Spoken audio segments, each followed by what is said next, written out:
అస్సలాముఅలైకుం. ఈరోజు మనం ఎంతమంది మనలో వెజ్ నాన్ వెజ్ మోమోస్ తిని ఉంటాం కదా. ఇప్పుడు ఈ ఈ మోమోస్ ట్రై చేయండి. నేను చేసేవి ఖచ్చితంగా ఇడ్లీ మోమోస్ తొందరగా అయిపోతాయి. బ్రేక్ఫాస్ట్లో లైట్ వెయిట్గా మనం తినవచ్చు. చాలా బాగుంటుంది, రుచికరంగా ఉంటుంది. ఇడ్లీ మోమోస్ ఖచ్చితంగా ట్రై చేయండి. ఎలా ఉందో చూసి ట్రై చేసి లైక్ చేయండి, కామెంట్ చేయండి, సబ్స్క్రైబ్ చేసుకోండి.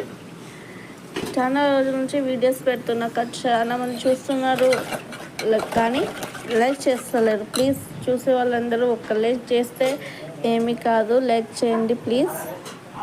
ప్రతి ఒక్కరు చూసేవాళ్ళు ఖచ్చితంగా లైక్ చేయండి.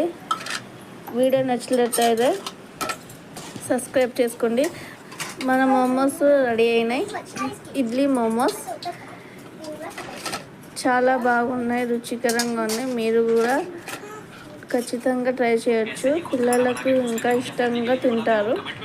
మా పాప చాలా ఇష్టంగా తింటుంది. ఇకండి ఎంత బాగుందో చూడనీకి కూడా బాగుంది. తిననీకి రుచి చాలా బాగుంటుంది. రెండు చట్నీలతో తినొచ్చు. మా పాపకు చాలా బాగుందంట, ఇష్టంగా. మరి ఇంకోసారి చేయండి మా అమ్మ అంతా. లైక్ చేయండి. బాయ్.